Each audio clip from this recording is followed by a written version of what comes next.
আসসালামু আলাইকুম সুপ্রিয় দর্শক শ্রোতা, ভয়েস অফ অ্যাডভান্স চ্যানেলে আপনাকে স্বাগতম। আশা করি আল্লাহর রহমতে আপনি অনেক ভালো আছেন। আজকের পর্ব থেকে আমরা জানতে পারবো হজরত মুহাম্মদ সাল্লাল্লাহু আলাইহি ওয়াসাল্লামের নাম শুনলে যে দুরূদ শরীফ পাঠ করা হয় এবং দুরূদ শরীফ পাঠের ফজিলত। আপনি যদি ভয়েস অফ অ্যাডভান্স চ্যানেলে নতুন হয়ে থাকেন, অনুগ্রহপূর্বক চ্যানেলটি লাইক অ্যান্ড সাবস্ক্রাইব করে এমন নিত্য নতুন প্রয়োজনীয় আমল জানার জন্য আমাদের পাশে থাকুন। প্রিয় রাসূল সাল্লাল্লাহু আলাইহি ওয়াসাল্লামের নাম শুনলে দুরূদ পড়া তার প্রতি ভালোবাসার নিদর্শন। রবে করিম রাসূলের প্রতি দুরূদ পাঠের নির্দেশ দিয়ে পবিত্র কোরআনে ইরশাদ করেছেন, নিশ্চয়ই আল্লাহ নবীর প্রতি রহমত নাজিল করেন এবং তার ফেরেশতারাও নবীর জন্য রহমতের দোয়া করেন। হে মুমিনরা, তোমরাও নবীর প্রতি রহমতের দোয়া করো এবং তাকে যথাযথভাবে সালাম জানাও। দুরূদ ফার্সি শব্দ।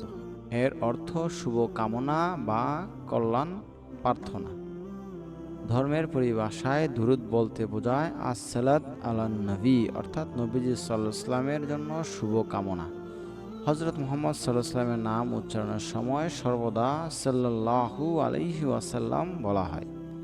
আল্লাহর কাছে ইবাদত বন্দেগী গ্রহণযোগ্য করতে পরম ভক্তি ও ভালোবাসা ভরা অন্তরে নিবিষ্টভাবে নবী করিম সাল্লাল্লাহু আলাইহি ওয়াসাল্লামের উপর বেশি বেশি দুরূদ পাঠ করা একটি নেক আমল।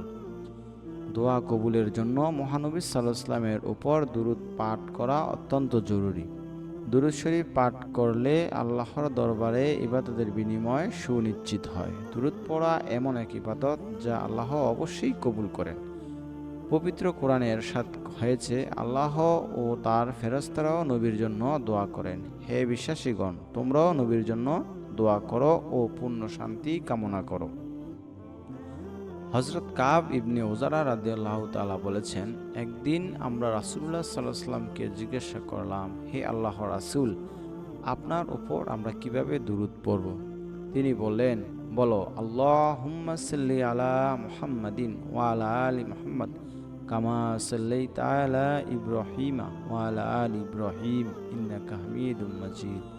আল্লাহুম্মা বারিক আলা মুহাম্মাদিন ওয়া আলা আলি মুহাম্মাদ কামা বারাকতা আলা ইব্রাহিমা ওয়া আলা আলি ইব্রাহিম ইন্নাকা হামিদুম মাজিদ। অর্থাৎ, হে আল্লাহ, তুমি মুহাম্মদ সাল্লাল্লাহু আলাইহি ওয়াসাল্লাম এবং তার বংশধরদের উপর এরূপ রহমত নাজিল করো যেমনটি করেছিল ইব্রাহিম ও তার বংশধরদের উপর। নিশ্চয়ই তুমি প্রশংসনীয় ও সম্মানীয়।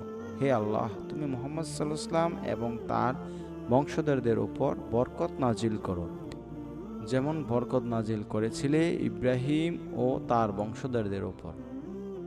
নিশ্চয়ই তুমি প্রশংসনীয় ও সম্মানীয়। দুরূদ শরীফ পড়ার ফজিলত। দুরূদ শরীফ পড়ার ফজিলত অপরিসীম। একদিন এক লোক রাসূলুল্লাহ সাল্লাল্লাহু আলাইহি ওয়াসাল্লামের সামনে নামাজ পড়ে দোয়া করল, হে আল্লাহ, তুমি আমার গুনাহ মাফ করো এবং আমার উপর রহম করো। তখন রাসূলুল্লাহ সাল্লাল্লাহু আলাইহি ওয়াসাল্লাম তাকে বললেন, ওহে মুসল্লি, তুমি খুব তাড়াহুড়া করছো।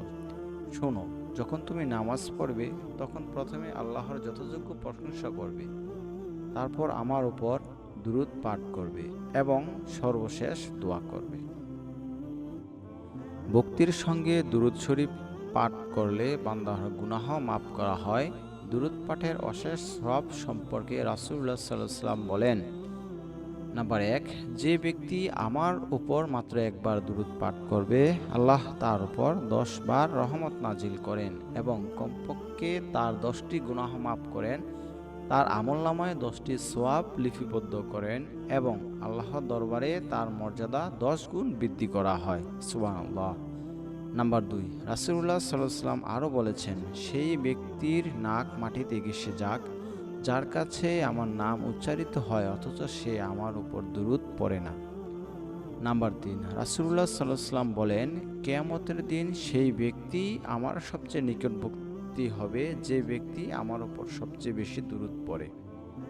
নাম্বার 4, দৈনন্দিন জীবনে দুরূদ শরীফ পাঠ করলে আল্লাহর দরবারে মানুষের দোয়া কবুল হয়। হাদিস শরীফে আছে, কোনো দোয়াই আল্লাহর দরবারে কবুল হয় না যতক্ষণ সে দোয়ার আগে ও পরে নবী করিম সাল্লাল্লাহু আলাইহি ওয়াসাল্লামের উপর দুরূদ পড়া না হয়। নাম্বার 5, হাদিসে আরও আছে, যেই ব্যক্তি নবী করিম সাল্লাল্লাহু আলাইহি ওয়াসাল্লামের উপর পবিত্র নাম শোনার পর তার উপর দুরূদ পড়ে না, সেই ব্যক্তি সবচেয়ে বড় কৃপণ। তার ধ্বংসের জন্য জিব্রাইল আলাইহিস সালাম দোয়া করেন, নাউজুবিল্লাহ। নাম্বার 6, হযরত ওমর ফারুক রাদিয়াল্লাহু তাআলা বলেন, দোয়া ততক্ষণ পর্যন্ত আসমান ও জমিনের মধ্যখানে আটকে থাকে, উপরে ওঠে না, যতক্ষণ পর্যন্ত নবী করিম সাল্লাল্লাহু আলাইহি ওয়াসাল্লামের উপর দুরূদ পড়ে না। হে প্রিয় সুধী, আসুন আমরা সকলেই দুরূদ শরীফ পাঠ করি এবং দুরূদ শরীফ পাঠের ফজিলত লাভ করি।